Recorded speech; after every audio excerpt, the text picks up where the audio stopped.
على حبيبك خير الخلق كلهم يا أكرم الخلق ما لمن ألوذ به سواك عند حلول للحديث العميم مولاي صل وسلم دائما أبدا على حبيبك خير الخلق كلهم ولن يليق رسول الله جاهك بي إذا الكريم تحال لا باسم منتقم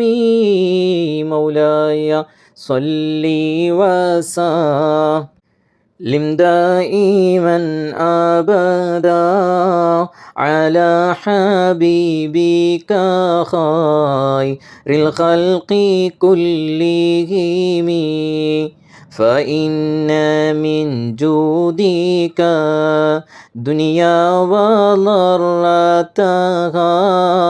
ومن علومك علم اللوح والقلم مولاي صل وسلم دائما أبدا على حبيبك خير الخلق كلهم يا نفس لا تقنطي من زلة عظمت إن الكبائر في الغفران كالأمام مولاي صل وسلم دائما أبدا على حبيبك خير الخلق كلهم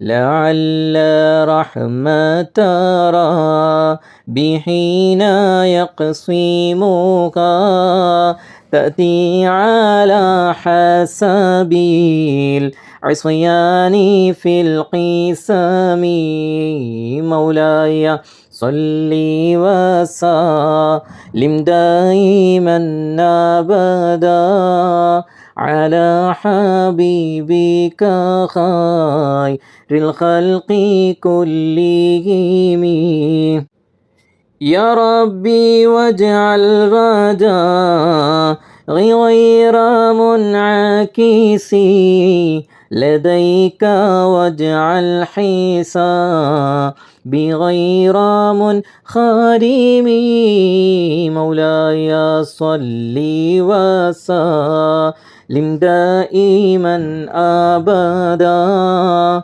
على حبيبك خير الخلق كلهم والطف بعبدك في دارين إن له صبرا متى تدعوه الأهوال ينحزم مولاي صل وسلم دائما أبدا على حبيبك خير الخلق كلهم وذل صحبي صلاة منك دائمة على النبي بمن هل ومنسجم مولاي صل وسلم دائما أبدا على حبيبك خير الخلق كلهم والآل والصحب ثم التابعين فهم أهل التقى والنقى والحلم والكرم. مولاي صل وسلم دائما أبدا على حبيبك خير الخلق كلهم. مرنا حتى عذابا الباني ريح الصبا وأطراب العيسى ذي العيس بالنعم. مولاي صل وسلم دائما أبدا على حبيبك خير الخلق كلهم. ثم الرضا عن نبي بكر وعن عمر وعن علي وعن عثمان ذي الكرم. مولاي صل وسلم دائما أبدا على حبيبك خير الخلق كلهم. سعد سعيد زبير طلحة وأبي عبيدة وابن عوف عشير الكرم. مولاي صل وسلم دائما أبدا على حبيبك خير الخلق كلهم. يا ربي بالمصطفى بلغ مقاصدنا واغفر لنا ما مضى يا واسع الكرم. مولاي صل وسلم دائما أبدا على حبيبك خير الخلق كلهم. الحمد لله الحمد لله الحمد لله رب العالمين حمدا يوافي نعمه ويكافي مزيدا. اللهم صل على سيدنا محمد وعلى آل سيدنا ومولانا محمد. اللهم اغفر له وارحمه وارحم بنا محمد. نور الله مرقده واعف عنه وعافيه وأكرم نزله ووسع مدخله واعثله بالماء والثلج والبرد ونقيه من خطايا كما نقيت الثوب الأبيض من الدنس وأبدله دارا خيرا من داره وأهلا خيرا من أهله وزوجا خيرا من زوجه وأدخله الجنة وأعذه من عذاب القبر أو من عذاب النار. اللهم اغفر للمؤمنين والمؤمنات والمسلمين والمسلمات الأحياء منهم والأموات إنك مجيب الدعوات يا قاضي الحاجات. حينا ربنا بالسلام وادخلنا دار السلام. اللهم اهدنا الصراط المستقيم صراط الذين أنعمت عليهم من النبيين والصديقين والشهداء والصالحين وحسن أولئك رفيقا. رحمن رحيم മായ മലിക്കുൽ ജബ്ബാറായ മലിക്കുൽ മുലൂക്കായ രാജസയ്യിദായ അല്ലാഹ് ഞങ്ങളുടെ മജ്ലിസ് നീ സ്വീകരിക്കണം റഹ്മാനെ. ഞങ്ങളുടെ മജ്ലിസ് നീ ഖബൂലാക്കണേ അല്ലാഹ്. പരിശുദ്ധ റമളാൻ മാസം പരിശുദ്ധ മദീന മുനവ്വറയിൽ പരിശുദ്ധ റൗള ഷരീഫിൽ ഹബീബായ മുത്തുനബി തങ്ങളുടെ തിരു ഹുജറത്തു ഷരീഫിൽ നിന്നുകൊണ്ട് പരിശുദ്ധ ഖുർആൻ വഖഫ് ചെയ്തുകൊണ്ടുള്ള ഈ മജ്ലിസ് നീ സ്വീകരിക്കണേ അല്ലാഹ്. നീ സ്വീകരിക്കണം റഹ്മാനെ. പടച്ചവനെ ഞങ്ങളുടെ പ്രിയപ്പെട്ട ത്വാഹിറ സലീം പ്രിയപ്പെട്ട ത്വാഹിറ അമ്മായുടെ വന്യപിതാവ് മർഹൂം അബീന മുഹമ്മദ് നവ്വറല്ലാഹു മർഖദ. അല്ലാഹുവേ വന്യപിതാവിൻ്റെ 18ാമത്തെ ആണ്ടാണ് പരിശുദ്ധമാക്കപ്പെട്ട റമളാൻ 24 കഴിഞ്ഞിരിക്കുന്നത്. അല്ലാഹുവേ നീ സ്വീകരിക്കണം റഹ്മാനെ. നീ സ്വീകരിക്കണേ അല്ലാഹ്. നീ ഖബൂലാക്കണം റഹ്മാനെ.